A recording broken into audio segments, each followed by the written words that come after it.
Nous allons poursuivre notre série d'enseignements. Comme je voulais annoncer, l'enseignement d'aujourd'hui porte sur la dernière partie de notre credo, je crois, dans notre profession de foi. Et avec cet enseignement, nous clôturons la série d'enseignements sur la profession de foi. Donc, je crois en l'Esprit Saint.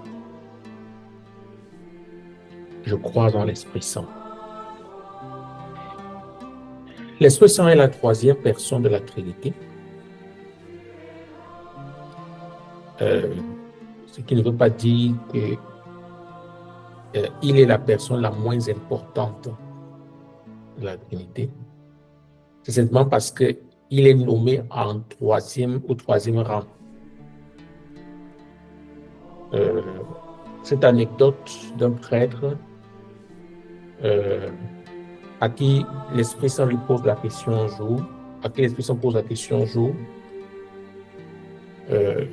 qui suis-je pour toi? Alors, il se met à dire à l'Esprit Saint ce qu'il a appris dans de théologie. Il dit à l'Esprit Saint, tu es la troisième personne de la Trinité. Et l'Esprit lui pose la question, qui m'a mis à la troisième personne? Qui m'a mis à la troisième personne? Ne suis-je pas l'amour du Père et du Fils? Donc, le fait de dire que l'Esprit Saint est la troisième personne fait que beaucoup pensent qu'il est pour beaucoup la personne la plus oubliée de la Sainte Trinité. Nous verrons tout à l'heure que l'Esprit Saint est la personne centrale pour l'Église. Sans elle, l'Église n'aurait pas pu exister. Vous verrez ça tout à l'heure. Donc, il est donc nommé à la troisième place. C'est pour ça on dit la troisième personne. Quand Jésus dit allez baptiser au nom du Père et du Fils et du Saint-Esprit, cette formule au nom du Père et du Fils et du Saint-Esprit place l'Esprit à la troisième personne. Mais l'Esprit, en réalité, c'est l'amour du Père et du Fils. Le Père, nous croyons en un Dieu. Cela doit faire au long d'aucun doute dans votre esprit. Bon, dans votre cœur. Nous croyons en un Dieu unique.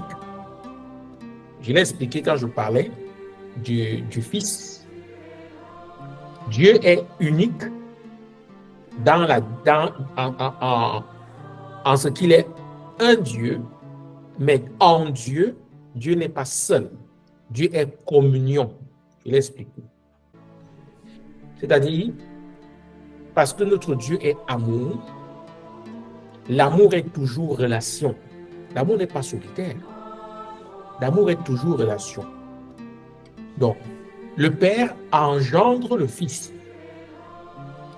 Et je vous ai dit, cette formule engendrer, ça ne veut pas dire créer. Ça ne veut pas dire créer. Parce que la création, c'est le mot qui est choisi pour désigner les créatures que nous sommes. Créatures que Dieu a faites et qui décrit dans le livre de la Genèse. Or, lorsqu'il s'agit du Fils, on n'emploie plus le mot créer, on emploie le mot engendrer. C'est-à-dire, le Fils tient sa source de son Père. Il tient son origine du Père. Et cette origine que le Fils tient du Père, il la tient éternellement. Il n'y a pas moment. Il n'y a pas moment. C'est comme les pères de l'Église comparaient un peu l'engendrement du Fils au soleil et à ses rayonnements. Vous voyez le soleil et ses rayonnements. Est-ce que le soleil peut exister sans ses rayonnements? Non. Aussi longtemps qu'on a le soleil, on a ses rayonnements. Donc le Fils est comme le rayon du Père, le rayonnement du Père. Il est comme le rayonnement du Père. C'est d'ailleurs une expression qui vient des Saintes Écritures. Donc, il est rayonnement du Père. Ça veut dire que le Père en est la source. Mais il est éternel comme le Père est éternel. Je vous ai expliqué ça en ce qui concernait le Fils. Maintenant, en ce qui concerne l'Esprit. Quand le Père est, je vous ai dit que Dieu est amour. C'est Saint Jean qui le dit. Dieu est amour. Et il est tellement amour qu'il est débordement d'amour en lui-même. Dieu est débordement d'amour en lui-même. Il se donne éternellement. Le Père se donne au Fils. Le Fils se donne à son Père. Et cet amour qui est entre le Père et le Fils qui se donne, c'est ça l'Esprit Saint. C'est donc ça l'Esprit Saint. Vous comprenez pourquoi, lorsqu'on est en communion avec l'Esprit Saint, on est en communion avec le Père et le Fils. Je vous ai dit la dernière fois que ce n'est pas, ne n'ayez pas les cas de conscience parce que vous avez parlé seulement au Père, vous n'avez pas parlé au Fils en journée. Ce n'est pas un problème. Quand on est en relation avec une des personnes, on est en relation avec toute la divinité. Donc, l'Esprit Saint, c'est l'amour du Père et du Fils. Cet amour est tellement fort que c'est une personne. Si on pourrait à peu près comparer, je dis bien à peu près, c'est pas, comparaison n'est pas raison, hein, juste pour que vous ayez une image. Lorsqu'un homme et une femme s'aiment, dans le cas du mariage, cet amour est tellement fort que c'est une personne qui s'appelle un enfant. Donc, c'est tout à fait pareil. En tout cas, c'est de façon analogique. Le Père et le Fils s'aiment tellement que cet amour est une personne qui s'appelle l'Esprit Saint. L'Esprit Saint est donc l'amour du Père et du Fils. Comme nous disons dans la version longue du Credo, nous disons, avec le Père et le Fils, il reçoit, parlant de l'Esprit Saint, même adoration et même gloire. Il a parlé par les prophètes. Donc, il reçoit même adoration et même gloire. Donc, vous voyez, dans notre profession de foi, il y a une égalité entre les personnes divines.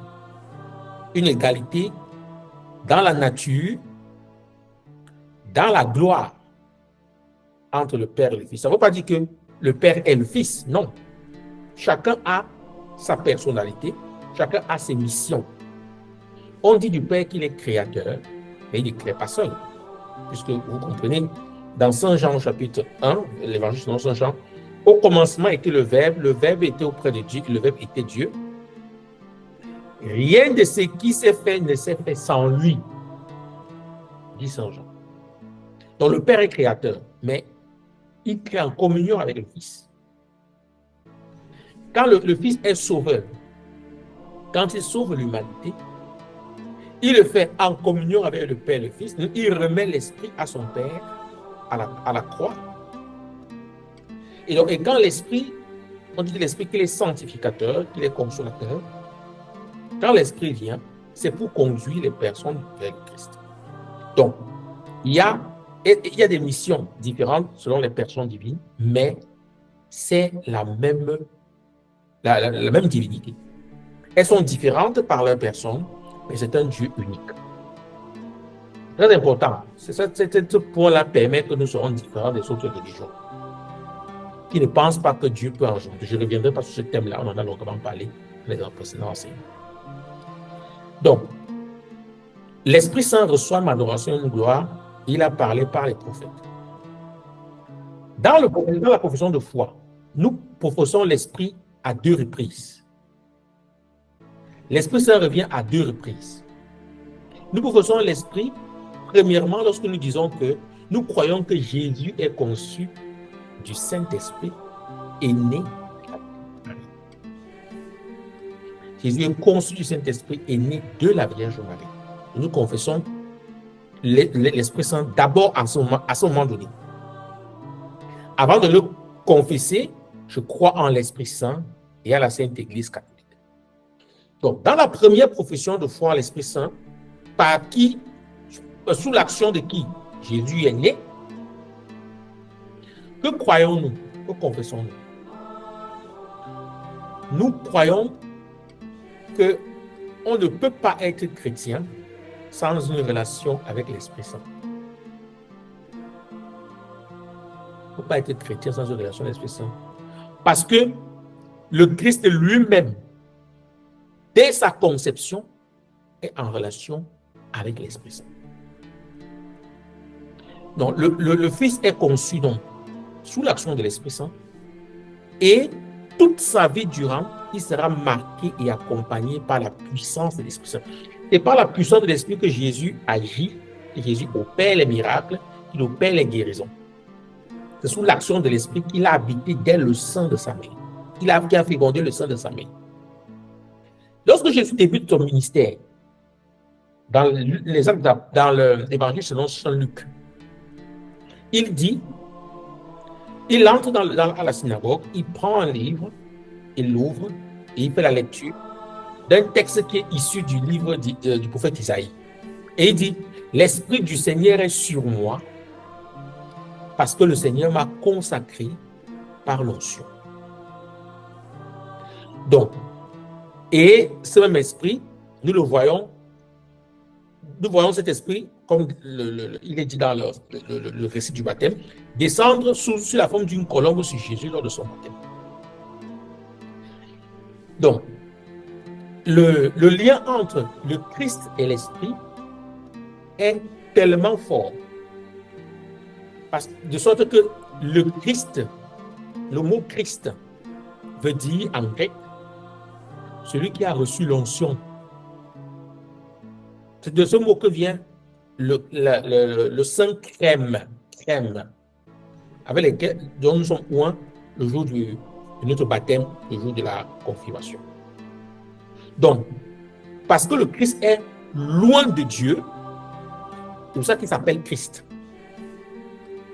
Et il est oint par l'onction de l'Esprit Saint. Donc, l'Esprit du Seigneur est sur moi parce que le Seigneur m'a consacré. Donc, il est consacré par l'onction de l'Esprit. Donc, voilà, le lien entre le Christ et l'Esprit est si fort. Et il a promis d'envoyer cet esprit à ses disciples que nous sommes. Le premier lien que nous avons avec l'Esprit Saint, c'est que nous avons été baptisés dans cet esprit. C'est cet esprit qui nous a baptisés et qui a fait de nous des enfants de Dieu. Donc, lorsque nous recevons l'esprit au baptême, cet esprit fait de nous des chrétiens, c'est-à-dire d'autres Christ, c'est-à-dire d'autres oints de Dieu. Donc, c'est pour ça qu'on ne peut pas être chrétien sans le lien à l'Esprit Saint. Ce n'est pas possible. C'est l'Esprit qui nous permet, par son onction, de vivre notre consécration au Christ que nous avons vécu dans le baptême. C'est l'Esprit. Notre configuration au Christ par le baptême. C'est l'Esprit qui nous permet de les vivre. Autrement, ce n'est pas possible. Voilà. Et c'est l'Esprit Saint qui est en tout baptisé, qui vit sa consécration, qui lui rappelle la voix du Christ. Que dit Jésus quand il parle de l'Esprit? Jésus dit à ses disciples, je vous enverrai un autre défenseur.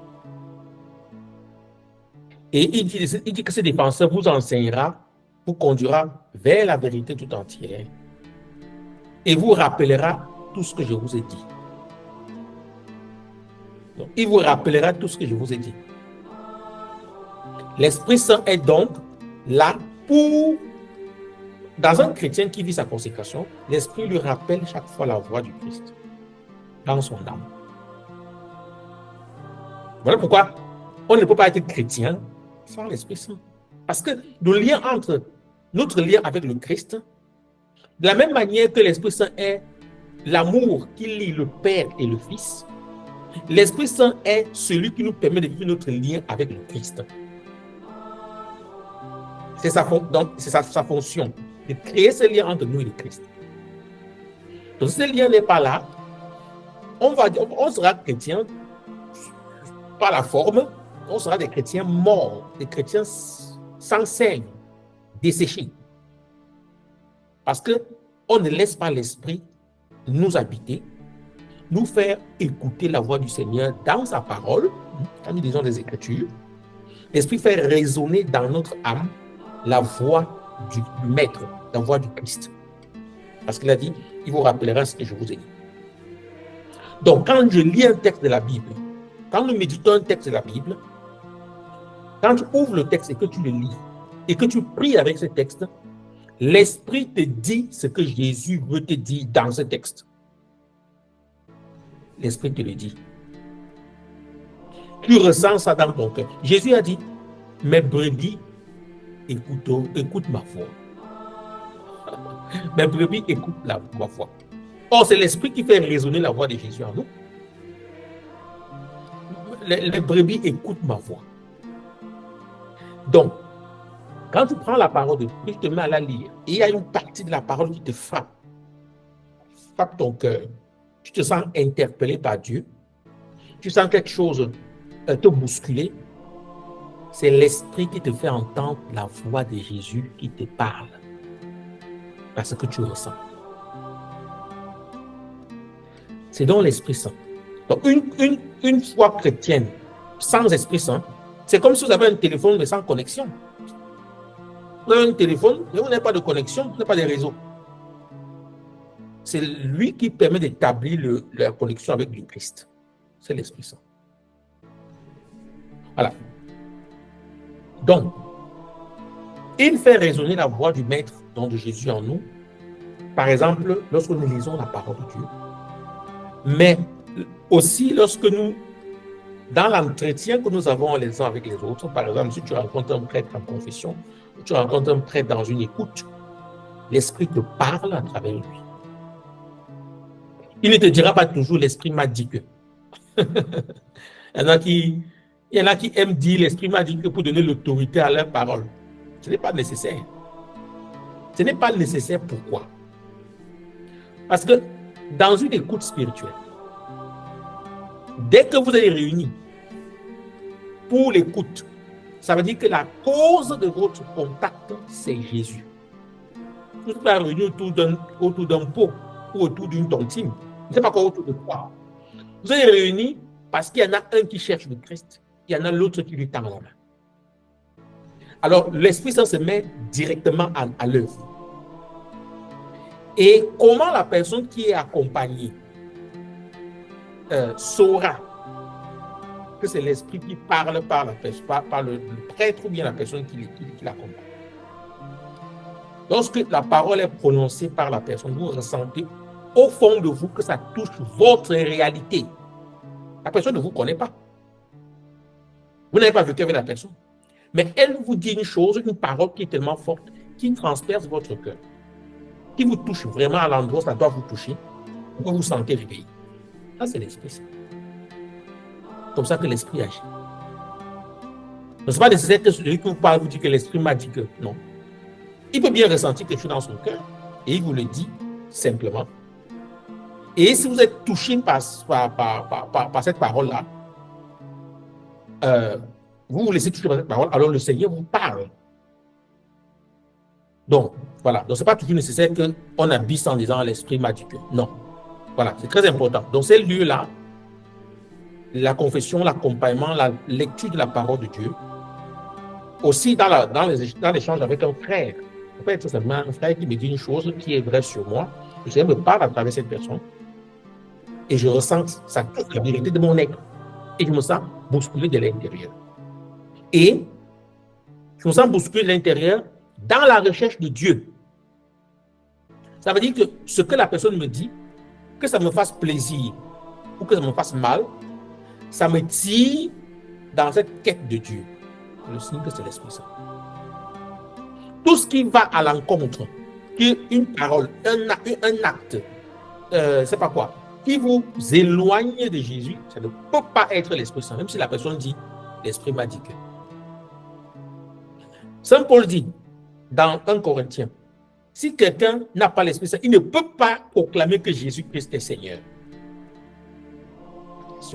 Quand on écoute cette parole simple de Saint Paul, on peut se dire que qu'est-ce qu'il y a dans la phrase Jésus-Christ est Seigneur, qu'il faut qu'on ait nécessairement besoin de l'Esprit Saint pour le dire.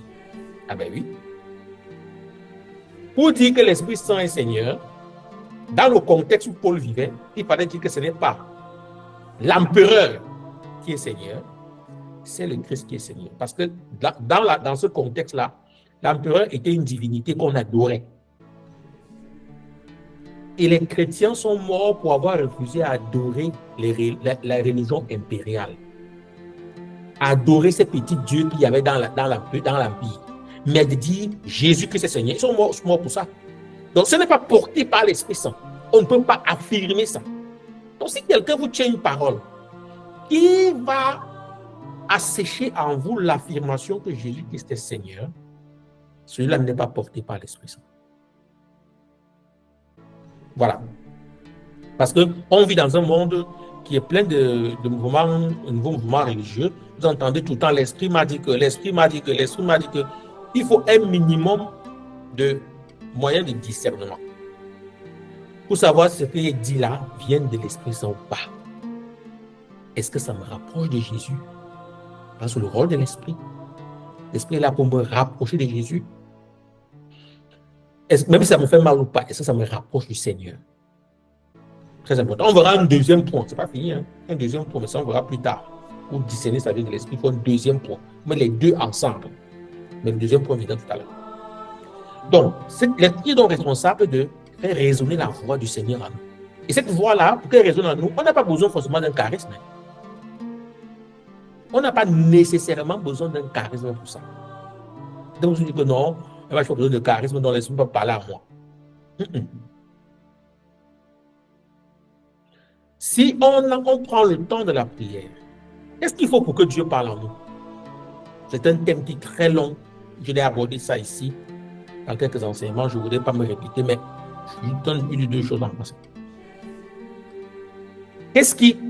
Comment la voix de Dieu peut-elle résonner en moi? Il faut partir du postulat que Dieu parle à tous ceux qui s'approchent de lui. Dieu parle. Parce que Jésus l'a promis dans sa parole. Mes brebis écoutent ma voix. Donc, si tu n'écoutes pas la voix du Seigneur, ça veut dire qu'il y a une autre voix en toi qui domine la voix du Seigneur. Il faut faire taire cette voix-là. C'est le premier travail à faire. Et ce travail peut être plus ou moins long en fonction des personnes et en fonction des expériences, en fonction des blessures.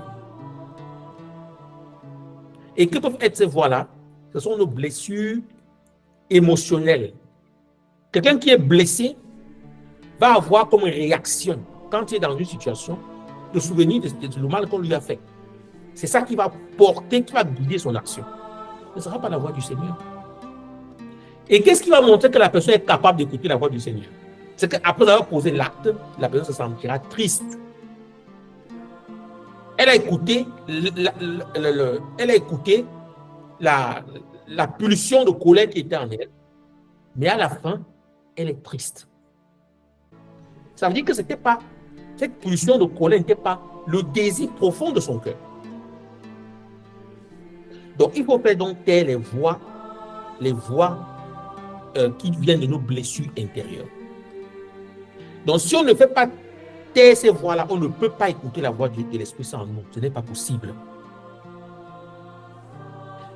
Parce que l'Esprit vous demande des choses parfois difficiles. Difficiles. Alors, si on est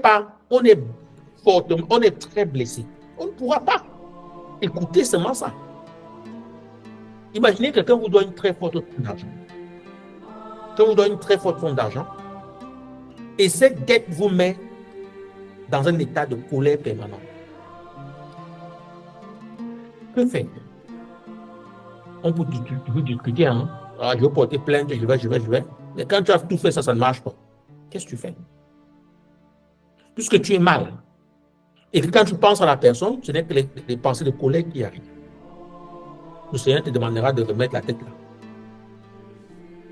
Tu dois remettre la tête là à ton frère, quel que soit le montant. C'est vrai que c'est dur. Ça ne veut pas dire que ce n'est pas difficile. Hein. C'est difficile. Mais c'est difficile. Il faut seulement accepter. Si j'accepte de le faire, Jésus m'accompagnera. Ce sera difficile, ça va prendre le temps. Mais Jésus s'engage à m'aider à faire tout ce qu'il me demande de faire. Jésus s'engage à m'aider à faire tout ce qu'il me demande de faire. Donc, je n'ai qu'à dire oui et à dire Seigneur, aide-moi. Tant que je n'ai pas pu pardonner, guérir de cette blessure, de manque de confiance et tout, Je ne peux rien entendre qui vient de l'Esprit Saint par rapport à cette personne. Je ne pourrais rien entendre. Quand je penserai à la personne, ce n'est que la colère qui va monter dans mon cœur. Donc, j'ai pris un exemple, je peux en prendre de tonnes d'autres exemples. Si on ne guérit pas des blessures intérieures, on ne peut pas écouter l'Esprit qui parle en nous. La première chose, c'est celle-là. Il faut guérir de ces blessures intérieures. Deuxième chose qu'il faut travailler en nous pour que l'Esprit puisse apprendre à écouter la voix de l'Esprit en nous. Il faut apprendre à céder ou à abandonner nos points de vue. C'est un travail difficile. Ce n'est pas un péché de vouloir quelque chose. Mais parfois, mes points de vue ne peuvent pas correspondre au point de vue de Dieu. Et si je suis quelqu'un qui m'accroche à ce que je pense, je vais avoir du mal à écouter l'Esprit de Dieu me parler. Donc, deuxième niveau de travail, c'est mes points de vue. Il faut que j'apprenne à être souple avec mes points de vue pour que l'Esprit Saint puisse me faire des suggestions. Parce que l'Esprit ne parle pas des petites suggestions. Et ça, c'est tout le monde. Hein. Je ne dis pas que c'est à quelques personnes réservées. C'est à tout le monde. L'Esprit ne parle pas des petites suggestions. Vous recevez comme une toute petite idée qui vous vient. Lorsque vous êtes dans une situation précise, c'est l'Esprit de Dieu qui vous met ça en vous. Il y a 2 jours, j'ai écouté quelqu'un, ça a duré en soirée. Ça a vraiment traîné. Et j'ai commencé une nouvelle personnelle, il y a de ça quelques jours. Et dans le cadre de l'écoute, la nouvelle, je n'ai plus pensé à ma nouvelle toute ma journée. Donc, alors après l'écoute, j'étais prêt à aller me coucher et tout ça. Dès que je me longe, une petite suggestion me vient dans la tête. Ta neuvaine. Ça, c'est l'Esprit de Dieu. Et j'ai dit merci Esprit Saint de me l'avoir rappelé. Et je me suis levé pour terminer pour faire la neuvaine du jour avant de me coucher. Donc, l'Esprit ne parle pas des petites suggestions. Et lorsque tu entends sa voix et que tu fais ce qu'il te demande de faire, alors l'Esprit multiplie les suggestions. Il te les multiplie. Tu les recevras de plus en plus. De plus en plus. Mais si tu es résistant aux suggestions de l'Esprit, tu n'en recevras pas beaucoup. La prochaine fois que tu te tourneras vers le Seigneur, c'est quand ta vie sera dos au mur. C'est là que tu dois te souvenir que je dois me tourner vers le Seigneur. Et c'est là que l'Esprit va voir si tu es prêt. Il recommencera une nouvelle expérience avec toi. Mais en temps normal, l'Esprit parle pas des légères, des petites suggestions dans le cœur. Ce n'est pas très fort, mais c'est suffisamment prononcé pour qu'on puisse se rendre compte que c'est passé dans notre tête.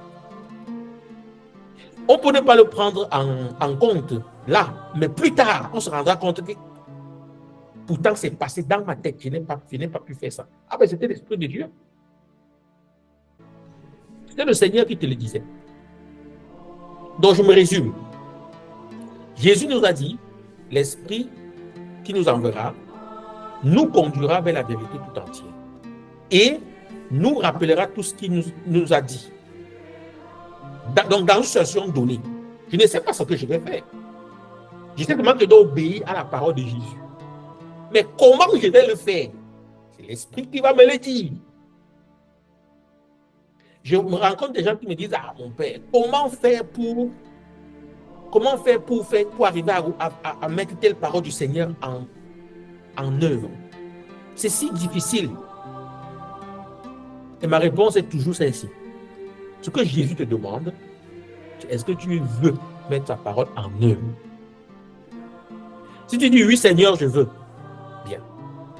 Lorsque tu seras confronté dans une situation concrète et que tu voudras mettre la parole de Jésus en œuvre, tu ne sais donc pas comment, parce qu'il y a les pièges à éviter, il y a ci, il y a ça. L'Esprit Saint viendra et te donnera une idée. Comment faire? C'est l'Esprit Saint qui dit. Et c'est Jésus qui a dit. Il vous enseignera ce que je vous ai dit. Il vous rappellera ce que je vous ai dit. Donc, dans la situation de ta vie, il te rappellera ça. Donc, c'est très important de développer cette dévotion à l'Esprit Saint. Ce n'est pas une dévotion optionnelle. Ce n'est pas que c'est un à côté. Non. Ça fait partie de notre relation à Jésus. On ne peut pas aimer Jésus, suivre Jésus et dire que l'Esprit Saint, c'est quelque chose dont je... Non, non, ce n'est pas possible. Jésus lui-même ne s'est pas passé de l'Esprit Saint. Et ça, depuis sa conception. Nous, on en a plus besoin encore. Voilà. Pour clore ce chapitre, je raconte toujours, je vous ai dit plusieurs fois comment on en est arrivé à une forme d'enseignement comme celle-ci. Je n'ai pas commencé, je n'ai pas lu ça dans un livre. Je n'ai pas écouté ça. Moi, je n'ai pas. Non. Comment l'Esprit Saint fait? Il te donne une petite suggestion. D'abord, la première suggestion qui m'est passée dans le cœur, c'est d'abord de prier pour des gens de façon individuelle. Et on a dû prier pour les gens avec quelques personnes de façon individuelle pendant un temps assez prolongé. Sauf que je n'arrivais plus à tenir. Avec entre les activités, entre la prière individuelle, avec des personnes individuelles, il fallait préparer chacun dans son. Et à l'époque, j'étais en paroisse, mon engagement en paroisse et mes études. Je n'arrivais plus à tenir. C'est simplement une débauche d'énergie que je n'arrivais plus à tenir. Alors j'ai demandé au Seigneur, Seigneur, aide-moi. Soit tu me dis comment je dois faire, ou alors tu me montres quelqu'un qui a déjà fait dans ce, qui est déjà plus avancé que moi, et qui peut m'aider et me conseiller. J'ai fait la prière plusieurs fois. Alors, j'ai fait le programme de la semaine. Tout le programme de la semaine, on était un dimanche. Donc, la semaine qui suivait, lundi, on devait prier pour un tel, mercredi, un tel, bon, je priais toute la semaine. Alors, je vais me coucher. Lorsque je m'allonge, avant que le sommeil n'arrive, une suggestion forte arrive. Et quand c'est le Seigneur, vous savez que c'est le Seigneur. Vous savez que ça ne vient pas de vous. Vous savez que ça ne vient pas de vous. Cette intuition est si forte, ça vous perce tellement à l'intérieur de vous que vous savez que c'est le Seigneur. Alors, la suggestion est si forte. Rassemble-les dans une plateforme commune. C'est de cette manière-là que l'idée de la prière, cette forme-ci est née. Et les ayant rassemblés, j'ai appelé tout le monde, j'ai décommandé, j'ai dit on se voit une fois le vendredi. Avant le vendredi, je reçois une autre suggestion. Fais un enseignement. Voilà. L'Esprit vous parle, pas des suggestions. Et puis, parce que j'ai toujours fait l'effort d'écouter ces suggestions-là, je suis parti de la forme individuelle à la forme hebdomadaire, comme ce que nous avons maintenant, jusqu'à ce que l'Esprit me fasse une suggestion forte pour la forme publique et qu'il me pousse à aller dans l'évangélisation publique. Donc, pour vous dire que si on écoute une suggestion de l'Esprit Saint, alors c'est comme l'énigme qui se défait et qui devient plus claire et les choses suivent tout doucement. Mais si vous fermez la porte à la première idée de l'Esprit Saint, vous ne pourrez plus suivre le reste. Si l'Esprit Saint te dit, mets fin à une relation de péché, tu sens que tu sens dans ton cœur qu'il faut que tu mettes fin à ça. Si tu dis non, que non, c'est plus fort, c'est là que j'ai à manger, c'est là que j'ai ceci, c'est là que j'ai ceci, l'Esprit s'arrête de parler. Par rapport à cette relation, il s'arrête de parler. Par contre, si tu dis au Seigneur, je veux faire ce que tu me demandes de faire, mais je ne sais pas comment faire, j'ai peur de sa réaction, j'ai peur, alors ton cœur reste ouvert. Lorsque tu seras en face de lui ou d'elle, l'Esprit mettra dans ton cœur ce qu'il faut lui dire. C'est comme ça que l'Esprit Saint travaille.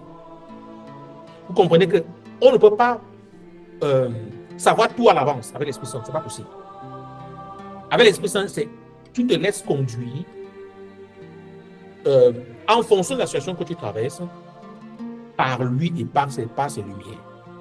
Mais ce qu'il veut, la condition de départ, c'est qu'il faut avoir dans le cœur l'envie vraiment de suivre le Seigneur, de faire ce que le Seigneur te demande de faire. De prendre en ton compte cette parole de la Vierge Marie. Faites tout ce qu'il vous dira. Faites tout ce qu'il vous dira. Dès que tu prends ça en ton compte, faites tout ce qu'il vous dira. alors l'Esprit t'aidera à le faire. Même si tu ne comprends pas comment ça va se passer. L'Esprit Saint t'aidera. Donc, ça c'est pour... Donc, ce n'est pas un charisme. Ouais, ce n'est pas un charisme, ça. Ça n'est pas un charisme. Ça, c'est ce que Jésus nous a promis. Mes brebis écoutent ma voix. Donc, tout le monde est capable de recevoir ces suggestions de l'Esprit Saint. Mes brebis écoutent ma voix. Voilà. Donc, quand vous avez des situations qui ne tournent pas comme vous avez pensé, ne vous lamentez pas. Pour quelqu'un qui a confiance au Seigneur, qui prie le Seigneur, qui confie sa vie au Seigneur, confie ses plans au Seigneur, si jamais une chose ne marche pas, ne lamente pas. Peut-être le Seigneur a enlevé ça de ta vie. Peut-être le Seigneur a enlevé ça de ton champ visuel. Le Seigneur t'en a écarté pour te préserver. C'est ça, tout ça, être conduit par l'Esprit. Et ça, cette liberté intérieure qu'on a besoin pour que l'Esprit nous conduise. Il ne faut pas être accroché à tes idées, accroché à sa culture, accroché à ci, accroché à ça. Dès qu'on est accroché, c'est compliqué. Jésus dit de l'Esprit qu'il est comme le vent. Il souffle. Et on entend sa voix, on ne sait pas là où il nous amène. Donc, ce n'est pas capable de se laisser emporter par le vent qui nous souffle. Il ne faut pas être conduit par l'Esprit. Donc, c'est dans l'Esprit qui a opéré en Jésus tous les miracles que Jésus a opérés. Tous ces miracles, il les a opérés dans la puissance de l'Esprit Saint. Ensuite, ce deuxième point dont je vous parlais tout à l'heure. Le premier, c'était que la foi à l'Esprit Saint liée à la foi en Jésus, et la foi à l'Esprit Saint liée à autre chose. Et on discerne toujours par rapport aux deux. On ne coupe pas l'un et l'autre. Ensuite, nous disons, dans le credo, je crois à la Sainte Église catholique. Et ce je crois à la Sainte Église catholique vient directement après je crois en l'Esprit Saint. Pourquoi? Lorsque nous disons donc la foi en l'Esprit Saint est liée à celle de l'Église. Au départ, dans le premier point, la foi en l'Esprit Saint est liée à la foi en Jésus. Deuxième point ici, la foi en l'Esprit Saint est liée à la foi en l'Église. Parce qu'il n'y a pas d'expérience de l'Esprit Saint hors du Christ. Premier point que j'ai évoqué tout à l'heure. Et coupé de l'Église. Je vous explique pourquoi. L'Esprit est là pour nous aider à vivre notre incorporation au corps du Christ. C'est-à-dire le fait que nous avons été baptisés et le fait de devenir membre du corps du Christ, l'Esprit nous aide à vivre ce lien-là avec l'Église, qui est le corps du Christ. L'Esprit nous aide à vivre ça. Donc, l'Église est, l'Esprit est l'âme de l'Église. L'Esprit est l'âme de l'Église. Pourquoi? Parce que l'Église est née le jour de la Pentecôte. Dans le jour de la Pentecôte, il y a un parallèle entre la naissance de Jésus sous l'action de l'Esprit Saint et qui fait donc de Jésus un être complètement consacré ou par l'Esprit et la naissance de l'Église au jour de la Pentecôte. Il y a un parallélisme entre les deux. De la même manière qu'on ne peut pas séparer Jésus et l'Esprit, on ne peut pas séparer l'Esprit de l'Église depuis le jour de la Pentecôte. L'Église est née à la Pentecôte. C'est quand l'Esprit vient sur les apôtres qui se mettent à proclamer la parole, que les gens se convertissent et que les communautés se créent et que l'Église commence à exister. Donc, l'événement de la naissance de l'Église est lié à la Pentecôte. L'événement qui manifeste la réalisation de la promesse que Jésus avait donnée, la promesse de Jésus de donner l'Esprit, c'est aussi l'événement qui fait naître l'Église. Donc, l'Esprit Saint conduit l'Église. Voilà pourquoi l'Église est dite sainte. Je vous explique pourquoi vous dites que vous croyez à une Église sainte alors qu'il y a tellement de scandales, alors que votre curé n'est pas le plus saint du village. parce que c'est ici qu'il faut l'expliquer. L'esprit a été donné aux hommes le jour où l'Église est née. C'est comme si à la naissance de quelque chose, vous avez l'Esprit Saint qui est là à la naissance, qui marque la chose dès sa naissance. La chose est sainte. C'est ça qui rend l'Esprit Saint, rend l'Église sainte.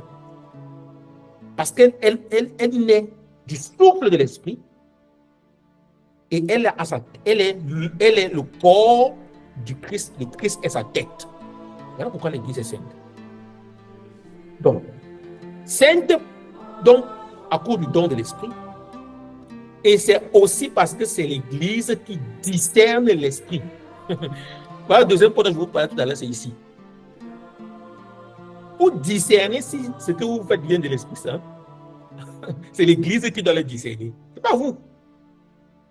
Donc, si quelqu'un dit que Jésus l'a appelé à fonder, je ne sais pas quoi, une congrégation religieuse ou à devenir prêtre, la chose la plus élémentaire dans l'Église, quelqu'un vient dire à son évêque, je crois que je suis appelé, c'est le terme qu'on emploie, je crois que je suis appelé par le Seigneur à être prêtre. C'est un appel. Donc, quelqu'un dit qu'il a entendu la voix du Seigneur. Peut-être pas la voix acoustique, mais il sent dans son cœur l'appel, la voix du Seigneur qui lui dit, deviens prêtre. C'est l'Église qui va discerner si cet appel est authentique.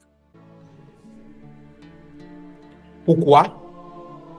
Parce qu'elle est née du souffle de l'Esprit et qu'elle sait peut reconnaître ce qui vient de l'Esprit Saint, ce qui n'est pas de l'Esprit. Voilà.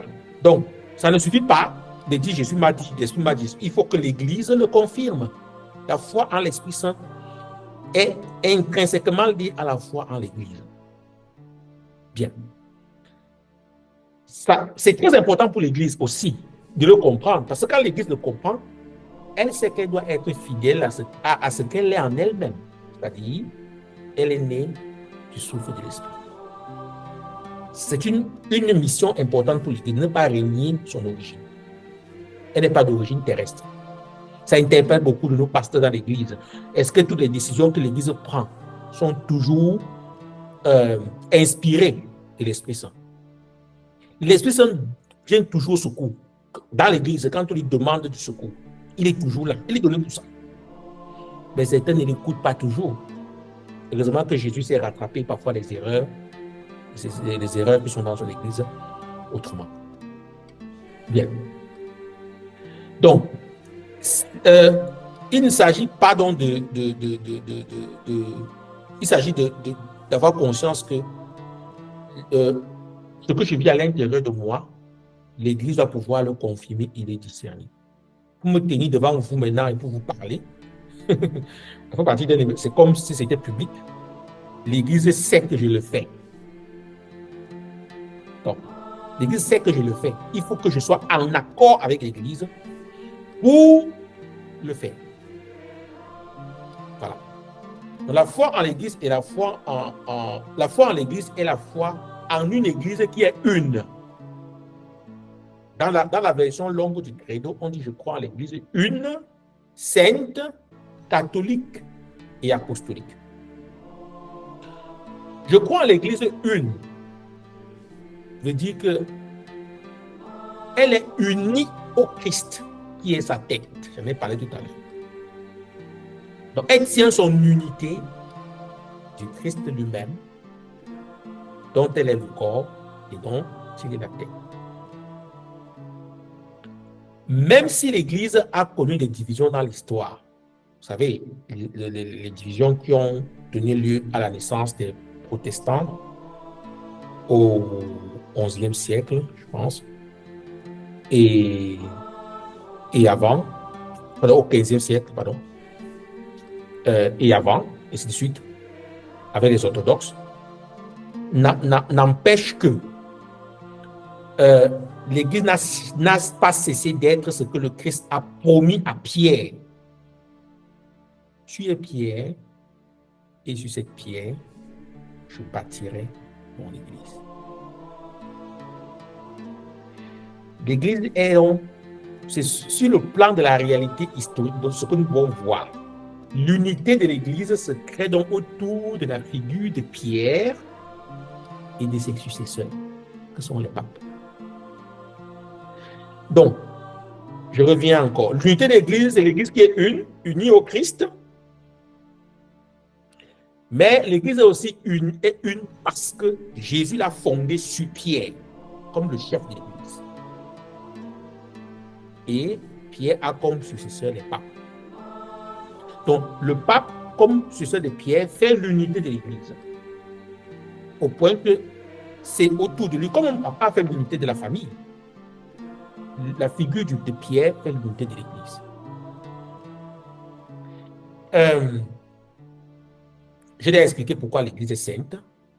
Ça, ce n'est pas. Donc, par exemple, dans 1 Pierre, pour compléter au sujet de la sainteté de l'Église, dans 1 Pierre au chapitre 2, verset 9, on peut lire: vous êtes une descendance choisie, un sacerdoce royal, une nation sainte et un peuple destiné au salut. C'est Saint Pierre qui le dit. Une nation sainte. Donc, à cause du fait que Dieu nous a destinés à quelque chose de grand qui est présent dans la réalité de l'Église.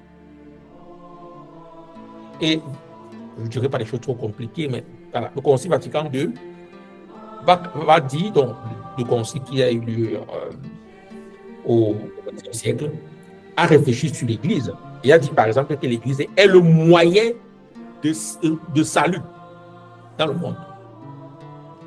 Donc Dieu utilise l'Église comme le signe et le moyen de salut dans le monde. Donc il y a une finalité que Dieu a pour l'Église, ça qui fait qu'elle est sainte. L'Église est dépositaire de quelque chose de grand qui la dépasse elle-même. Du projet de Dieu, du projet d'amour de Dieu pour le monde. Du projet de salut de Dieu pour le monde. Donc, ce n'est pas question de quelques hommes là qui se rencontrent. Non, vous voyez que c'est une réalité qui dépasse les hommes. Voilà. Pourquoi l'Église est-elle catholique? Je crois en l'Église catholique. Catholique veut dire universel. Catholique veut dire universel. Kata, en grec, alos, tout, donc universel. C'est-à-dire que elle est la porte, elle est ouverte à tous les peuples, dans toute leur diversité. Ça ne veut pas dire qu'elle est uniforme, non. Ça veut dire qu'elle est ouverte à tout le monde. Elle a la mission d'accueillir en son sein tout le monde. Et Saint Paul dit ceci, dans Galates chapitre 5, verset 22. Il n'y a plus ni juif, ni grec, il n'y a ni esclave, ni homme libre, il n'y a plus ni homme, ni femme, car tous, vous êtes un en Jésus-Christ. C'est ça la catholicité de l'Église. Partout un fidèle catholique se trouve, il demande à rencontrer un prêtre, il va se confesser. Partout sur la terre, sur le globe. Il suffit que le prêtre puisse comprendre ce que vous dites. Il vous confesse. Vous pouvez participer à l'Eucharistie et recevoir Jésus. Vous pouvez recevoir plein de bénédictions et tout le reste. Donc, tout un fidèle se trouve dans l'Église, il est chez lui. C'est ça la dimension catholique de l'Église. Donc, il se sent chez lui.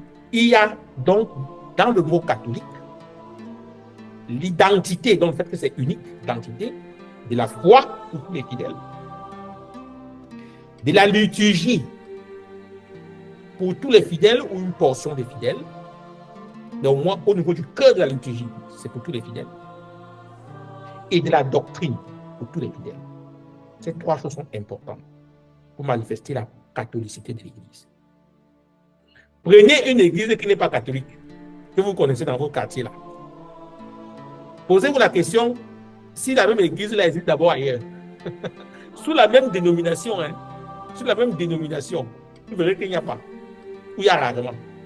Ensuite, vous voyez si, au plan de vue liturgique, c'est la même chose. Vous voyez que ce n'est pas la même chose. Posez-vous la question si sur le plan doctrinal, C'est toujours la même chose. Vous vous rendez compte que ce n'est pas toujours la même chose. Ce n'est pas pour rien que former un prêtre catholique prend du temps. Parce qu'il faut que le prêtre catholique soit formé à ce caractère catholique de l'Église. Pour que partout où il se trouve sur la terre, il puisse être capable de célébrer les mystères de Dieu pour les fidèles qui lui sont confiés. Donc on ne forme pas un prêtre catholique pour sa terre, non. On le forme pour toute l'Église. Même s'il appartient à un diocèse, on le forme pour toute l'Église. Il peut d'ailleurs demander de quitter son diocèse, aller travailler à l'autre bout du monde. L'évêque va le laisser partir. Si jamais son épanouissement spirituel en dépend, il le laisse partir. Il a prévu ça. Donc, ça c'est très beau. C'est un des aspects de l'Église qui nous rend fiers. Je vous parle aujourd'hui, je fais cet enseignement d'une maison que je n'ai connue que sur Internet. Vous vous rendez compte? J'ai connu une maison sur Internet qui est catholique et où j'ai été accueilli, où je célèbre les Eucharisties, où je peux. C'est ça la beauté de l'Église catholique. On se sent partout à la maison. Voilà. Donc, le mot catholique renvoie aussi à la promesse de Jésus à Pierre. C'est-à-dire que mon Église sera partout. Oui, catholicité, ça veut dire le même, selon le tout. Donc, toujours selon le tout, catholique, kata, alors toujours selon le tout. Ça peut renvoyer donc à l'identité, comme je vous ai expliqué, partout sur le globe, sur la terre. Ça peut renvoyer aussi au niveau du temps. C'est-à-dire que ce sera toujours le tout à tout moment. Donc, la pérennité de l'Église. Que Pierre, cette pierre, j'ai bâti mon Église, et les forces du mal n'auront pas prise de pouvoir sur elle. Donc, cette promesse de Jésus à Pierre se réalise aussi dans le caractère catholique de l'Église. Donc, l'Église existera toujours. L'Église existera toujours parce qu'elle est fondée sur la parole de Jésus. Faisons un peu de marketing, un peu de marketing catholique. Regardez autour de vous des autres églises seules. Combien de divisions il y a au sein de ces églises-là? C'est-à-dire que prenez le protestantisme, qui s'est écarté au XVe siècle. Regardez à l'intérieur du protestantisme combien d'émiettements. Les miettements, il y en a. Et ce n'est pas surprenant. Quand je parle avec cette ce n'est pas surprenant parce que je l'ai dit toujours, ces églises sont nées d'une division. Donc, dans le germe de la naissance, il y a la division. Donc, elles ne peuvent prospérer que sur, elles peuvent transmettre ce gène-là dans les générations à venir. Voilà. Donc, c'est ça. L'Église catholique, une sainte catholique. Donc, c'est ça aussi, la foi au pape. La foi au pape, pas en tant que Dieu, mais en tant qu'autorité de l'Église. Le terme catholique, ça veut dire aussi que on aura de talent plutôt apostolique. Bref. Voilà. Saint Paul nous dit ceci. Pour résumer tout ce que je viens de vous expliquer sur la catholicité et sur certaines choses, il dit ceci. Frères, c'est plutôt sur le caractère apostolique de l'Église que Saint Paul parle. C'est-à-dire pourquoi l'Église est dite apostolique. Pourquoi l'Église catholique? Pourquoi on dit, je crois, l'Église est une sainte catholique et apostolique. Apostolique veut dire fondée sur la foi des apôtres. L'Église est apostolique parce qu'elle est fondée sur la foi des apôtres. Quelques exemples. Cet exemple tiré de Saint Paul. Frères, vous n'êtes plus des étrangers ni des gens de passage. C'est-à-dire, partout dans l'Église, vous n'êtes pas des étrangers, des gens de passage. C'est l'aspect catholicité. Vous êtes des citoyens saints. L'aspect de la sainteté de l'Église. Vous êtes membres de la famille de Dieu. Car vous avez été intégrés dans la construction qui a pour fondation les apôtres et les prophètes. Et la pierre angulaire, c'est le Christ lui-même. C'est Saint Pierre qui le dit. Un très beau texte. Donc, quand nous disons que nous croyons à l'Église qui est sainte, qui est apostolique, nous voulons dire que l'Église ne naît pas aujourd'hui. elle est fondée sur la foi des apôtres. Ça veut dire que nous croyons à ce que les apôtres nous ont transmis. C'est donc la dimension de la tradition. Dans l'Église, il y a la tradition.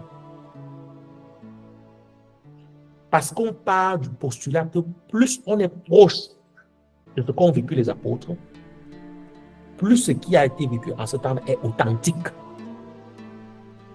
Parce qu'elle était proche des apôtres qui ont été témoins de Jésus.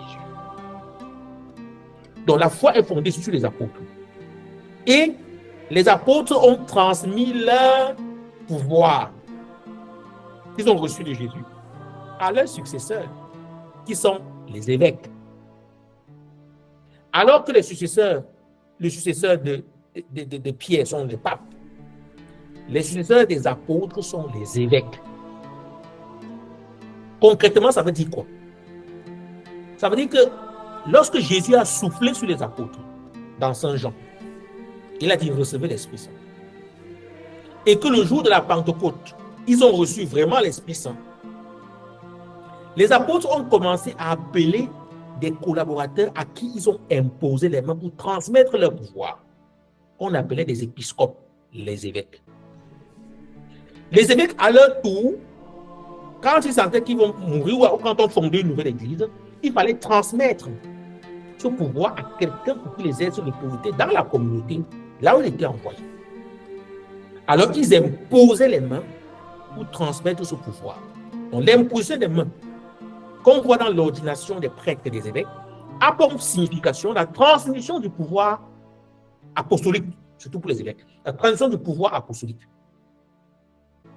Donc, conclusion, si vous prenez l'évêque de votre diocèse auquel vous appartenez, dans les archives au Vatican, quand vous êtes nommé évêque et que vous êtes ordonné, vous choisissez un évêque qui va vous consacrer et 3 autres qui vont être comme des témoins de votre consécration épiscopale.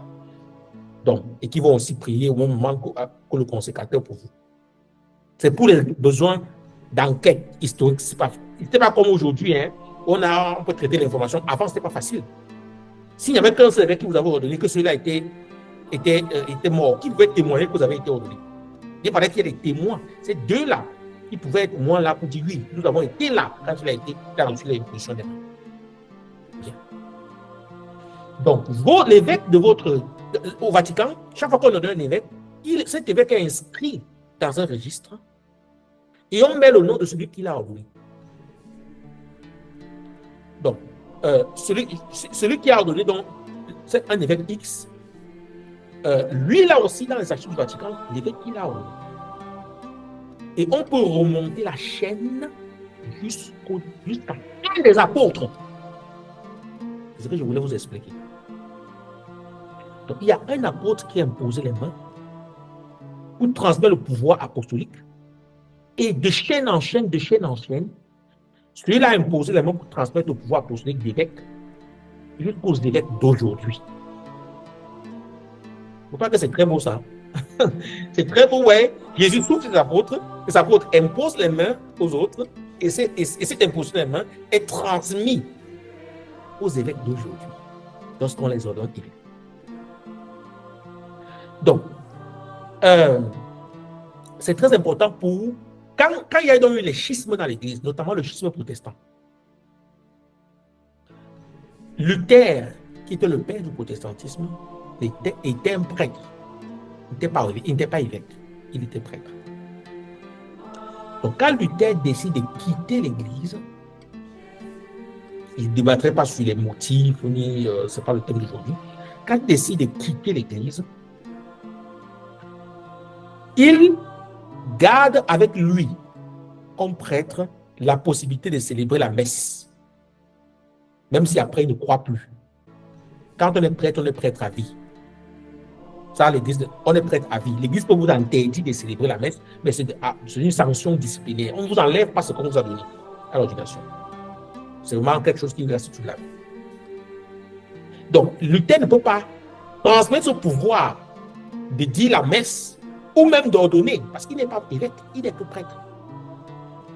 C'est ce qui explique aussi la raison pour laquelle les protestants n'ont pas l'Eucharistie, la présence réelle de Jésus, et qui n'ont pas les prêtres. C'est vrai que Luther avait déjà contesté la figure du prêtre, mais même s'il n'avait pas contesté, il ne pouvait pas ordonner valablement un prêtre, parce qu'il n'était que prêtre. Il n'y a qu'un prêtre pour ordonner un évêque. Il n'y a qu'un évêque pour ordonner un prêtre, et il n'y a qu'un évêque pour ordonner un autre évêque. Or, Luther n'était que prêtre. Raison pour laquelle les luthériens et tous ceux qui sont venus après n'ont pas la présence réelle de Jésus dans l'Eucharistie. Et n'ont pas la figure du prêtre connue depuis les apôtres. Ils ne les ont pas. Voilà. Juste pour que vous compreniez l'importance, quand on dit que l'Église est apostolique, qu'est-ce que ça veut dire? C'est ce que ça veut dire d'abord. Et ensuite, ça veut dire en deuxième lieu, quand on dit qu'on croit à l'Église qui est apostolique, ça veut dire que Jésus a demandé à ses apôtres d'aller proclamer la bonne nouvelle. Il ne les a pas imposés seulement pour qu'ils aillent rester dans les bureaux. Vous ne savez pas quoi. C'est pour qu'ils aillent proclamer la bonne nouvelle. Allez de toutes les nations, faites mes disciples. La mission première des apôtres, c'est la proclamation de la parole. Souvenez-vous dans les actes des apôtres, le problème se pose. Lorsque les apôtres doivent s'occuper des veuves et tout, ça les distrait de leur travail. Ils se disent non, on va instituer 7 diacres qui vont nous aider à faire ces tâches-là. Nous, on va se consacrer uniquement à la proclamation de la parole. C'est ça, parce que c'était la mission première des apôtres et donc des évêques. Voilà. C'est ça la dimension apostolique de l'Église. Évidemment, quand on dit proclamation de la parole, ça passe par beaucoup de choses. La figure de l'évêque dans l'Église catholique, l'évêque a une autorité dans l'enseignement à cause de ce que je vais vous dire là. Jésus donne le pouvoir aux apôtres. Et les apôtres prennent des collaborateurs. Vous allez voir autour de Paul. Paul a pris Timothée, il a pris ainsi de suite, pour s'entourer de collaborateurs. Les évêques prennent des collaborateurs qui sont les prêtres pour les aider dans cette mission. Voilà. Mais elle est confiée aux évêques qui en donnent une partie aux prêtres. Ils sont toujours appelés par Jésus, bien sûr. Voilà. Donc, c'est ça la différence. C'est ce que ça signifie, je crois, en l'Église apostolique. C'est un thème vraiment fort. Et la dernière signification du mot apostolique, je veux dire que c'est ça veut dire tradition. Ça veut dire l'enseignement, l'autorité de la proclamation de la parole. Et la troisième signification du mot apostolique, c'est le pouvoir du magistère, c'est-à-dire l'autorité, la figure de l'autorité dans l'Église. On a déjà parlé de l'unité autour de la catholicité quand on parlait du pape, surtout de lui que s'appelle l'unité. Ça, c'est pour l'unité. Mais l'Église est hiérarchique. L'Église n'est pas démocratique. L'Église est hiérarchique. C'est-à-dire que Jésus a institué Pierre comme chef du collège de l'apôtre. Et Pierre travaille avec ses collaborateurs, en fait, avec les apôtres, qui eux aussi ont pris des collaborateurs, qui n'avaient pas le même titre d'apôtre, mais qui travaillaient avec eux. Donc, on voit déjà dans les Écritures se dessiner une forme de hiérarchie qui va donc dans l'histoire de l'Église bien se structurer. Et donc, l'autorité pour l'Église, ça veut dire, c'est le Christ a déposé entre les mains de ceux qu'il a choisis pour diriger son peuple le pouvoir de décider des choses qui engagent le salut des personnes qui leur sont confiées. Ça, c'est important. Donc, ceux qui sont toujours désobéissants, qui critiquent toujours tout, qui veulent être des chrétiens catholiques indépendants. On n'est pas catholique indépendant, ça n'existe pas dans l'Église catholique. On est catholique d'une paroisse, d'abord. Vous êtes soumis à l'autorité d'un curé, d'une paroisse. Voilà pourquoi pour certains sacrements, vous avez besoin du mot de votre curé. Vous ne pouvez pas vous marier dans votre maison. Si un prêtre, vous avez un prêtre ami qui dit qu'il va célébrer votre mariage dans votre maison, s'il n'a pas l'autorité du curé du lieu, votre mariage est nul et qu'il ne reconnaît pas ça. la figure d'autorité est très importante dans l'Église. Je ne dis pas que certains n'en abusent pas, c'est une autre question. Je dis la figure d'autorité est importante dans l'Église. Dans l'Église, on est toujours soumis à un autre. Personne n'a le pouvoir absolu. Personne dans l'Église n'a le pouvoir absolu. On est toujours soumis à un autre. C'est ce qui fait que il y a la prudence du discernement et tout. Donc, la foi catholique, pour résumer un peu à ce niveau, il y a trois choses importantes. Il y a les Écritures. Beaucoup de choses que vous expliquez, l'Esprit Saint, je m'appuie sur les Écritures. Chaque fois que je vous parle de la catholicité, je m'appuie sur l'Écriture. Il y a la tradition. C'est un thème long que je ne pourrais pas développer ici, mais je vous le dis quand même, qui vient des apôtres, ce qui se faisait depuis le début. Tout n'est pas écrit dans la Bible. Il faut le savoir, hein. Ceux qui disent que uniquement la Bible, tout n'est pas écrit dans la Bible. Saint Jean dit à la fin de son évangile, s'il fallait écrire tout ce que Jésus a fait, des pages et des pages, ne suffirait pas. Ça remplirait le monde entier sans écrire tout ce que Jésus a fait. Voilà. Donc, tout n'est pas contenu dans les Écritures. Donc, la tradition est une autre source qui permet d'avoir le modèle que les apôtres avaient comme figure de foi, qui ne vient pas par les Écritures, et qui vient de leur expérience, des communautés chrétiennes, par exemple. Un thème comme celui de la Vierge Marie. La Bible est très discrète par rapport à la Vierge Marie. C'est une des raisons pour lesquelles les protestants ne croient pas à la Vierge Marie. En tout cas, l'une des raisons, mais certains éléments sont suffisamment clairs. On en a parlé, la dernière fois qu'on a parlé de la conception de Jésus sous l'action de l'Esprit Saint et de la Vierge Marie, et de la Vierge Marie. Mais il y a beaucoup d'autres aspects de la vie de Marie qui ne sont pas contenus dans les livres que nous avons aujourd'hui dans la Bible. Ils sont contenus dans d'autres livres qui ne sont pas reconnus. Donc, ça, c'était des croyances qui étaient déjà présentes dans la tradition et qui ont été conservées par l'Église. Par exemple, l'Assomption de la Vierge Marie au ciel. Elle n'est pas clairement, elle est présente dans les Écritures, mais de façon discrète, implicite, mais elle n'est pas clairement présente. Par contre, elle était déjà crue dans les premières communautés chrétiennes. Voilà. Voilà l'importance de la tradition. Donc la tradition et l'autorité. Ce sont les trois grandes sources de la foi catholique. Les trois grandes sources de la foi catholique. L'autorité, l'écriture et la tradition. Celui qui dit qu'il ne croit qu'à l'écriture, ça veut dire qu'il n'est pas catholique. Il est luthérien, ce qu'ils appellent la sola scriptura. Ils ont rasé tout le reste pour dire qu'on ne regarde que la Bible. Bon, entre parenthèses, les gens qui veulent faire la leçon à l'Église catholique par rapport à la Bible, comme s'ils nous enseignaient quelque chose sur la Bible. C'est nous qui leur avons donné la Bible. Ils ne le savent pas. Ils découpent la Bible. C'est l'Église catholique qui a décidé du nombre de livres qui doivent être contenus dans le Nouveau Testament. Il y en avait beaucoup plus. Il y avait des disponibles beaucoup plus que ce qui a été retenu. Et au IVe siècle, un concile s'est retrouvé. Et sous la motion de l'Esprit, les évêques ont décidé, on va retenir seulement 27 parmi tout ce qui est présent. Donc, quand on fait la leçon pour la Bible aujourd'hui, on se pose la question, ils étaient où pour contester l'autorité des évêques en ce temps-là, dans ce concile-là. Voilà. Donc, ces trois choses sont très importantes. Trois choses pour la foi catholique. Je passe à un autre point qui n'est pas le moins important. Je crois à la communion des saints. Je crois à la communion des saints. Nous avons essayé d'aborder cela dans le dernier enseignement, lorsque nous parlions du Christ comme juge suprême. C'est-à-dire qu'après la mort, chacun rencontre Jésus comme son juge suprême. En fait, le corps du Christ, je vous ai parlé tout à l'heure, l'Église est le corps du Christ, comme nous a dit Saint Paul. Le corps du Christ est constitué de trois grandes composantes. Il y a l'Église en marche, c'est vous, c'est les chrétiens qui vivent encore sur la terre et qui sont en marche vers le ciel. Comme dit Saint Pierre, je crois, vers la Jérusalem céleste. Bien. Donc, il y a donc les chrétiens en marche, l'Église en marche.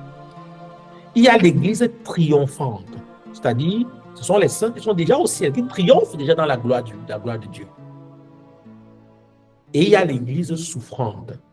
Ce sont les âmes du purgatoire, qui ne sont pas encore au ciel et qui souffrent de cet éloignement de Dieu.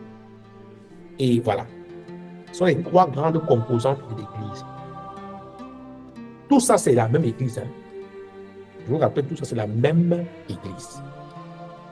Quand on prie la litanie des saints, c'est parce qu'on est en communion avec nos frères d'en haut. Voilà, c'est la même Église. Il y a donc une communion entre ces trois composantes de l'Église. Nous prions pour nos frères décédés qui sont au purgatoire, que le Seigneur les accueille près de lui. Nos frères du ciel prient pour nous qui sommes sur la terre et demandons leur intercession. Nous nous mettons sous leur patronage. On prend un nom d'un saint, on donne à un enfant, à une église. On demande leur soutien. Et les âmes du purgatoire prient pour nous qui sommes encore en marche. Mais ils ne peuvent pas prier pour eux-mêmes. C'est la différence. Donc, la communion des saints, c'est d'abord cette réalité générale qui concerne le corps de l'Église tout entier, avec ces trois composants. Donc, le terme ici, saint, va signifier dans la communion des saints, le premier sens de saint, c'est ce à quoi parlait Saint Pierre tout à l'heure, quand il disait, nous sommes une communauté destinée au salut, une nation sainte. Donc, il s'agit de façon générale, d'abord à toute l'Église dans son entièreté, avec toutes ces trois composantes. C'est la communion des saints. Donc, nous sommes liés les uns aux autres, que les uns soient encore sur terre, d'autres déjà au ciel, ou d'autres encore au purgatoire. Il y a une communion qui se vit entre les trois dimensions de l'Église, les trois composantes de l'Église. Deuxièmement, maintenant,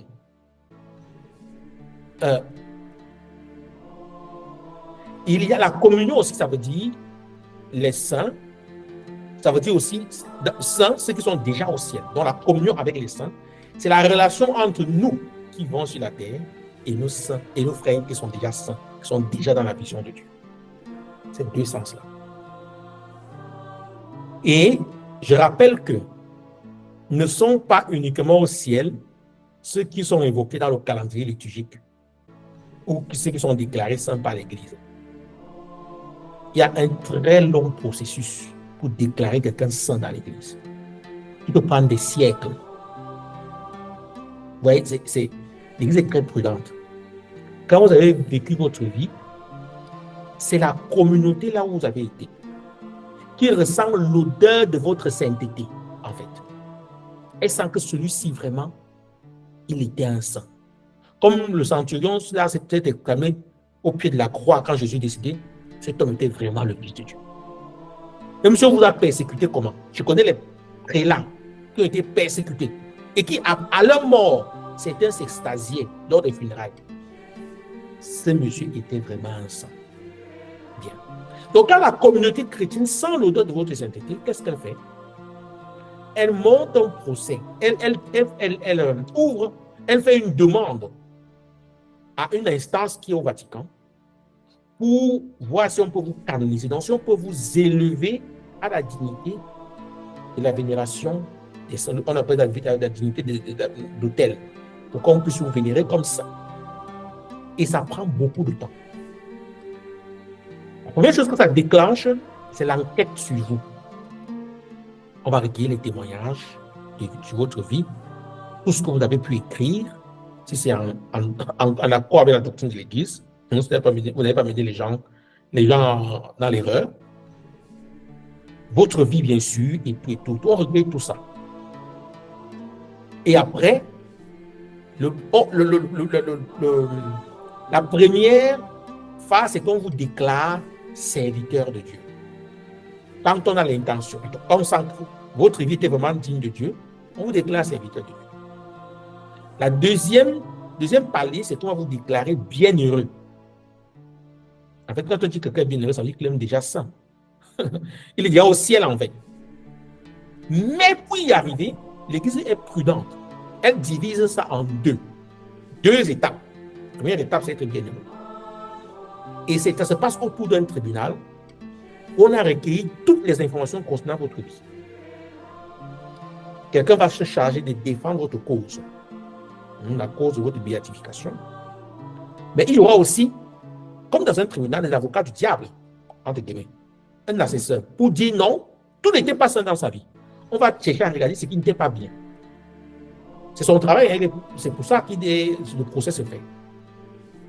Pour que l'Église soit sûre qu'elle ne va pas donner un exemple, quelqu'un qui avait des contradictions dans sa vie. Alors, une fois que cette étape est bouclée et qu'il n'y a rien à redire et que c'est bon, déjà pour être bienheureux, on demande qu'il faut qu'il y ait un miracle que la personne qu'on veut déclarer bienheureuse a accompli lorsqu'on a demandé son aide. Ça veut dire qu'on va dire dans là où vous avez vécu, on va dire aux gens, demandez au Seigneur un miracle par l'intercession de telle personne dont on est sûr qu'il est auprès de lui. Et donc, si le Seigneur donne le miracle, le Seigneur confirme alors la démarche que fait son Église, que la personne est auprès de lui. On ne demande pas au Seigneur miracle, on demande au Seigneur miracle par l'intercession de quelqu'un. Ça veut dire que c'est une manière de demander au Seigneur de confirmer que son serviteur est auprès de lui. S'il n'y a pas ce miracle, vous ne serez jamais déclaré bienheureux, encore moins ça. Il faut que ce miracle soit un miracle, une guérison qu'on ne peut pas expliquer par la science, soit des maux de tête ou le palu. Non. Une guérison que la science ne peut pas pour le moment expliquer. Et ce miracle est soumis à des instances qui doivent tester pour voir si c'est fiable. Hein? C'est-à-dire, on va vraiment vérifier sur le plan scientifique et tout. C'est un long processus. C'est-à-dire qu'on dit que okay, c'est vrai, c'est authentique. Quand c'est donc acquis, alors l'Église vous déclare bienheureux. Mais comme elle est prudente, elle va refaire le même processus 2 fois pour qu'on vous déclare ça. Ça prend donc des siècles. L'Église est prudente par rapport à ça. Bien. Donc vous comprenez que je voulais dire donc que ce n'est pas uniquement ceux qui ont été déclarés saints par l'Église qui sont au ciel. Non. Il y a beaucoup de gens que vous avez peut-être côtoyés dans vos quartiers. Peut-être des gens qui ont vécu au milieu de vous, qui étaient au purgatoire et qui ont achevé leur course vers le ciel et qui sont déjà dans la gloire de Dieu.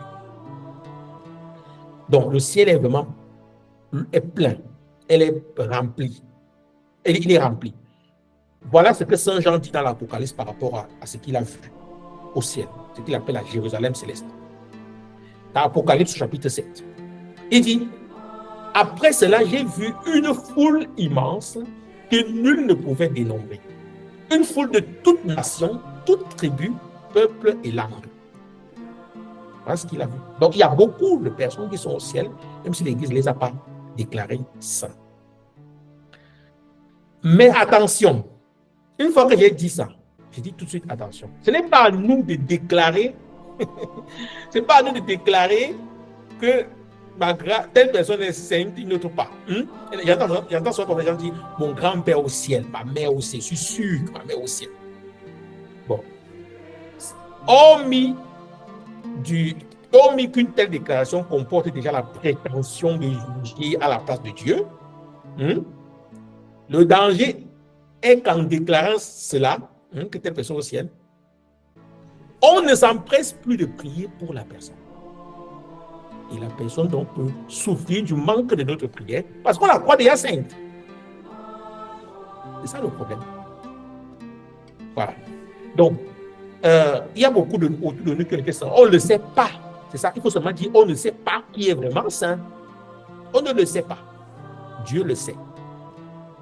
Si la personne ne s'est pas manifestée clairement et qu'il s'est authentifié que oui, cette personne qui s'est manifestée, c'est difficile de dire que telle personne est vraiment aussi avec certitude. Dieu seul le sait. Il faut continuer de prier pour la personne. Même si la personne au ciel déjà et que vous priez pour elle, Dieu utilisera vos prières pour sauver notre âme. Donc, ne vous dérangez pas. C'est mieux que de dire que la personne au ciel alors qu'elle n'y est pas et vous arrêtez de prier. Ce serait dommage. Je voudrais aussi dire que la communion des saints n'a rien à voir avec le culte des ancêtres ou des morts. Chaque fois qu'on a évoqué la communion des saints, beaucoup de gens rétorquent: ah, pourquoi alors l'Église vénère les morts, mais refuse le culte des morts dans nos cultures? Je vais expliquer très brièvement.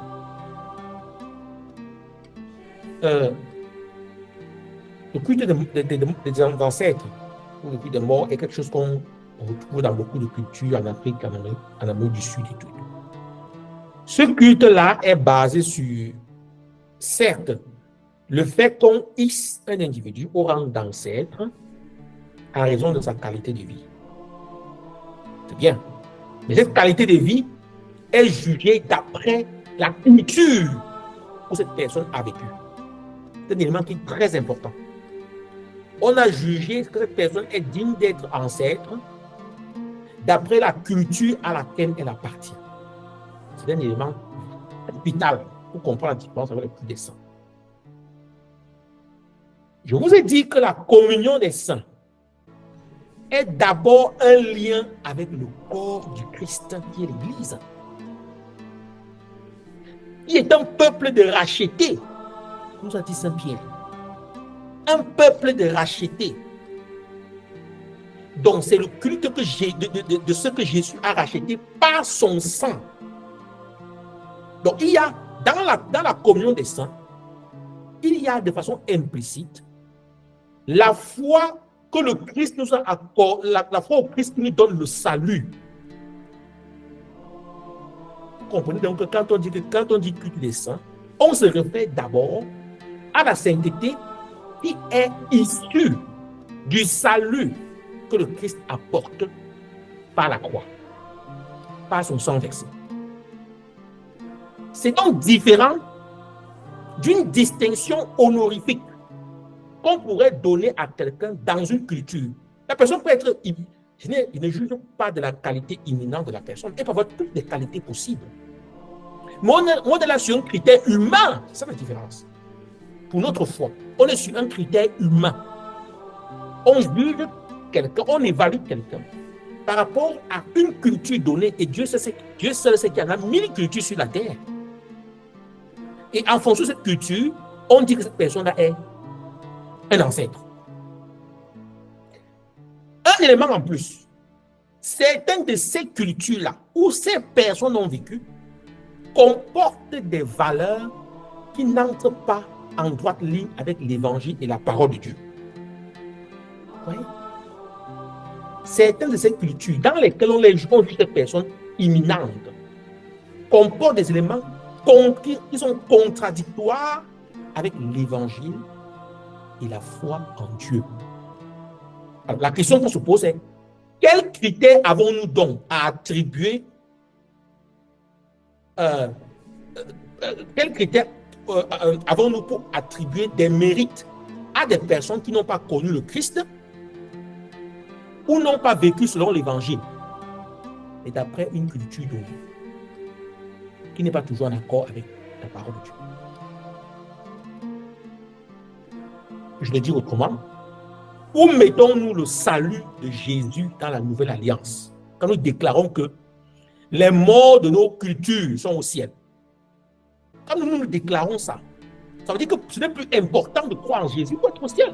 Ça veut dire clairement que la foi en Jésus n'est plus déterminante. Ça ne veut pas dire que toutes les personnes qui n'ont pas connu Jésus ne vont pas au ciel. Dieu sait comment il va purifier ces personnes-là sur le chemin, d'après le chemin qu'elles ont fait, n'ayant pas eu la pleine lumière de l'évangile. Ça, c'est une chose.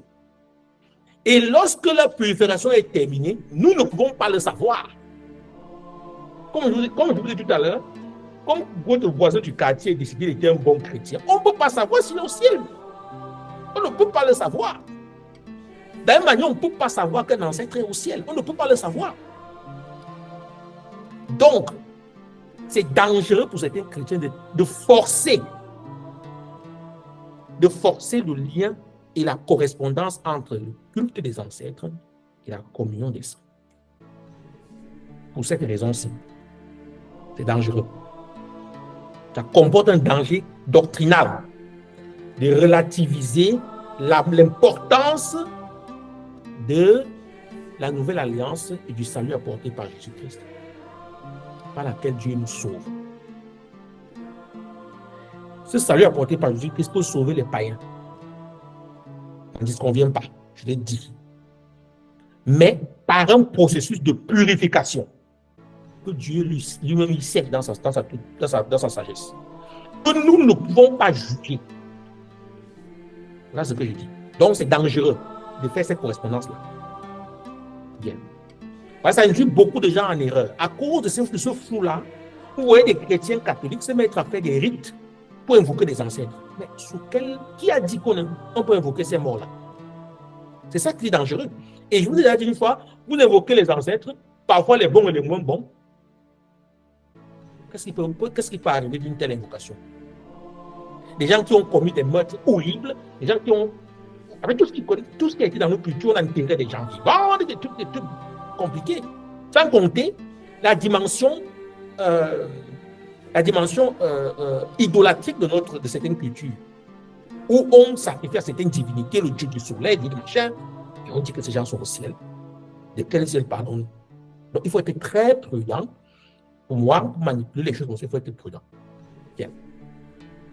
Ça n'enlève rien à la valeur de nos ancêtres. Hein. Si quelqu'un était un homme honorable, il est honorable. On n'est pas obligé de déclarer qu'il est aussi pour qu'il soit une personne qui a de la valeur dans notre société, qu'il soit un exemple. Ce n'est pas obligé. Voilà.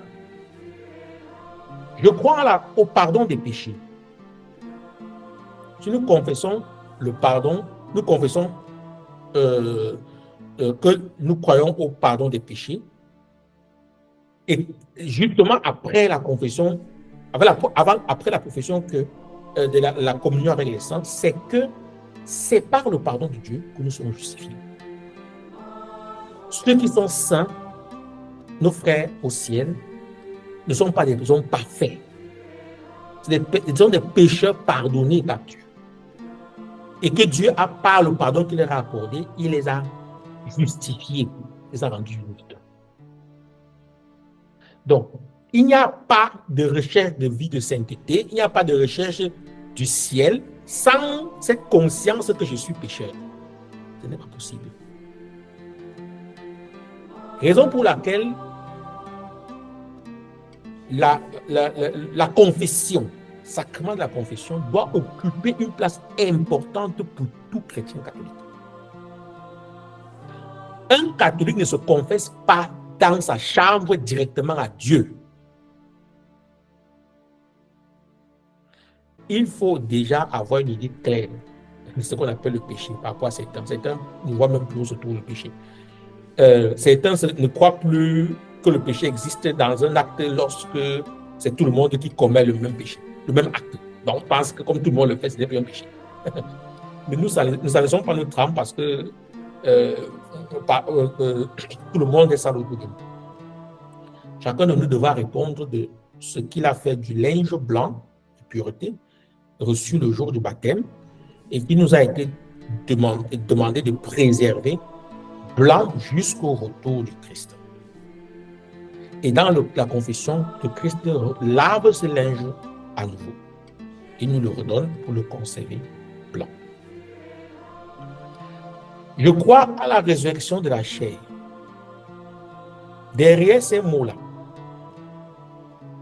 il y a deux choses. Premièrement, nous disons que cette vie a une fin. En croyant à la résurrection, la chair, nous pensons que cette vie a une fin et que cette fin s'ouvre sur la félicité éternelle. Nous croyons que notre corps n'est pas un simple amas de cellules et qu'il est un corps qui est appelé à ressusciter. Donc quand Saint Paul nous dit votre corps est le temple de l'Esprit Saint. C'est l'Esprit Saint qui a ressuscité Jésus. L'Esprit Saint a ressuscité le corps inerte de Jésus. Parce qu'il l'a jamais quitté.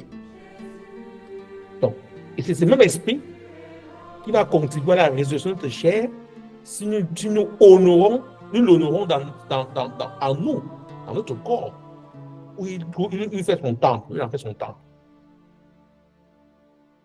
Donc, c'est la place du corps, en fait, comme un don de Dieu, comme un moyen que Dieu nous a donné d'exister, et non pas comme un objet que nous pouvons nous servir pour en faire ce qu'on veut. Je rappelle ce qu'on est ici, sur la résurrection de la chair. Il n'est pas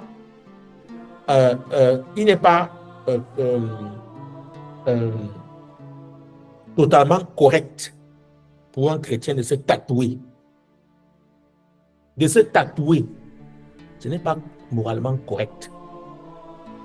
C'est en contradiction avec la foi à la résurrection de la chair du monde. Le corps qui est le temple de l'Esprit Saint, se tatouer. De se mutiler, c'est-à-dire de se couper des choses, de diminuer, d'enlever un organe qui me dérange. Je ne veux plus, ça j'enlève. Je veux plus, ça j'enlève. Il n'est pas moralement acceptable pour un chrétien de faire la chirurgie esthétique. Vous voyez des questions concrètes que ça aborde, ça touche. Parce que derrière la chirurgie esthétique, c'est comme s'il y a un procès fait à Dieu du corps qu'il m'a donné.